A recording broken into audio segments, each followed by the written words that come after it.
Bloomberg Audio Studios. Podcasts, radio, news.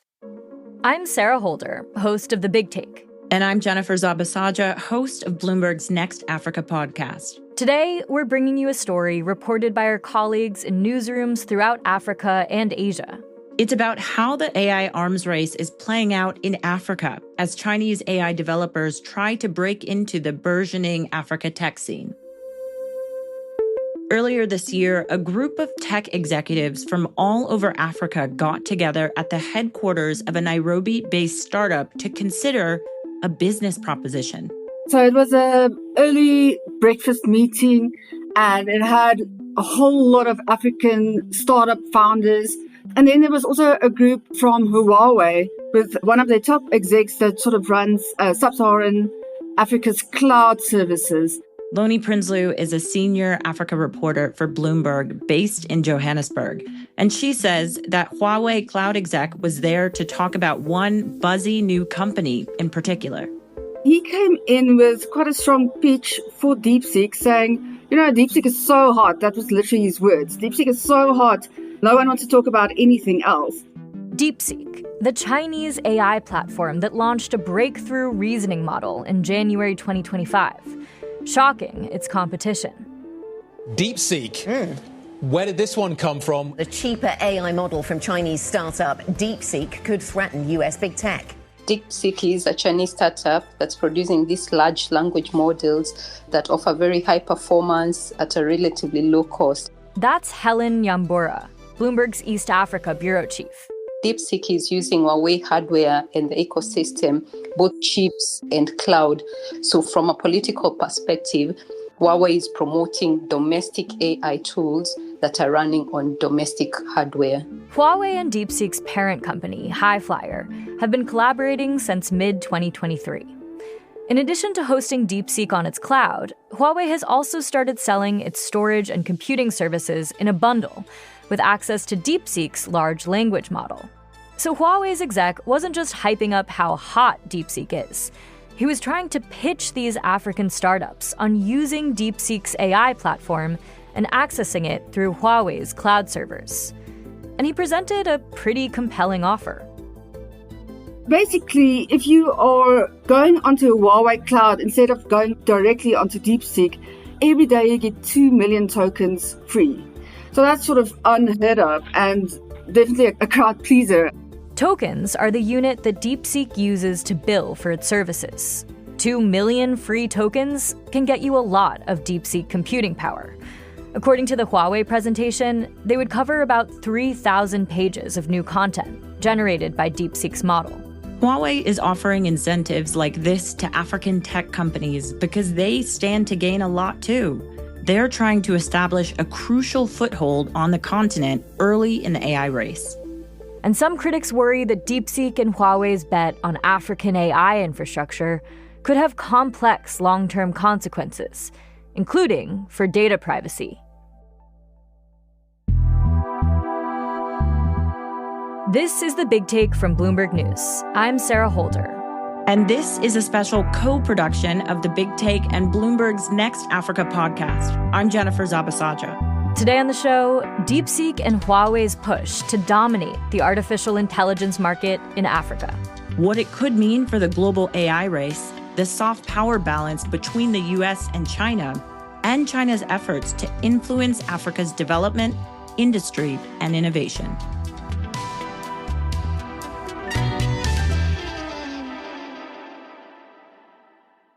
Africa's digital economy is valued at about $180 billion today. But by 2050, it's expected to swell to $712 billion. For the past few years, while American AI companies have experienced record levels of growth, African companies and African users have been largely left behind. One reason for this is that access to computing resources plays a big role in African startups being able to develop their own AI models and attract funding. The bulk of the $800 million African AI startups attracted last year went to places on the continent that have more AI capabilities, like South Africa, Kenya, Tunisia, and Egypt. And Huawei's pitch for DeepSeek in that Nairobi conference room catered to the broad spectrum of AI use cases that African entities could need, from free options for smaller startups to private cloud systems for governments to more compute-intensive options for app developers. Bloomberg's Loni Prinsloo says that in Africa, DeepSeek is trying to position itself as a more flexible option than its Western competitors. When it comes to Google Gemini and Meta Llama, those Western models, you have quite a lot of restrictions, licensing restrictions and tech restrictions. AI offerings from U.S. companies tend to be harder to customize. They're largely not open source, but DeepSeek is. That means users can access the underlying code and modify the software to suit their needs for no additional charge. Something like that just suits the African environment much better. You don't always want the large language models. Sometimes you want a small language model for the types of adaptations that you want to do in terms of AI. One reason African startups might want a more customizable model is because many US AI models weren't trained on African dialects, and they often fail to pick up on cultural nuances. Using them on unfamiliar words and situations can be expensive. They require more tokens to perform those tasks. This all makes DeepSeek's open source model more appealing. And using the model is also much cheaper. We spoke to one startup in Nigeria called Economies AI. And so basically what DeepSeek is charging is 27 US cents to process 1 million words for a query, and then $1.10 for 1 million words in terms of the response that it generates. That's a lot less than ChatGPT, which costs more like $5 for 1 million words of processing and $15 for 1 million words generated. That is $2,700 per month if it uses DeepSeek versus $12,500 if it uses ChatGPT-4 for the same task. So it's a massive difference. DeepSeek's platform is 4.5 times cheaper for Equalize AI to use, which raises the obvious question. What's the financial appeal for DeepSeek? What are they seeing financially when it comes to some of these ROIs? Look, they're still charging, so they must be playing more of a volumes game. And in terms of volumes, that is what Africa can offer. We have a massive amount of young people on the continent. They're all interested in what technology can do for them. There's a lot of restrictions in terms of actual traditional infrastructure. So technology is where everyone's sort of looking towards. So it's a longer game, I think, for DeepSeek, more than it is for OpenAI, who is running for profits, basically. OpenAI didn't respond to a request for comment on the story. Meanwhile, DeepSeek's numbers game seems to be working. When it comes to startups specifically, every African startup we spoke to prefer DeepSeek at this point when it comes to training their models, adapting their models. So what we are seeing on the ground is that there are definitely numbers in favor for DeepSeek currently. And Huawei isn't just pitching startups on DeepSeek. They're also trying to get African governments to adopt their platform. Here's Bloomberg's Helen Nyambura. We don't have credible evidence that African governments are formally adopting DeepSeek tools for their public service and official use. But Huawei is pushing what it calls its national government cloud solution in Southern Africa. So this is platforms to support public services and cloud infrastructure and digitization of government services. If DeepSeek were to expand into the government space, it could be handling more sensitive data. And critics at universities and legal firms have raised concerns about how that data is being gathered and how it could be used. A Wall Street Journal investigation found that Huawei technicians have provided African governments with information on their political opponents, for example. Huawei and the governments, though, deny the claims. DeepSeek has already been blocked in several European countries over data privacy concerns, and what regulators say is a lack of transparency about the relationship between the Chinese government and companies like Huawei and DeepSeek. One of the central concerns is that the Chinese government could gain access to DeepSeek data stored on Chinese servers. Italy's Data Protection Authority asked for information on DeepSeek's data collection, use, and storage policies, which DeepSeek did not produce. German regulators asked for evidence that German user data sent to China was protected in line with European standards, which DeepSeek was unable to provide. When asked by Bloomberg about data privacy concerns, DeepSeek and Huawei both declined to comment. Huawei's efforts in Africa are aligned with a similar playbook that the Chinese government has used for over a decade as a means of gaining soft power. After the break, what that approach could mean for China's influence and its position in the global AI race.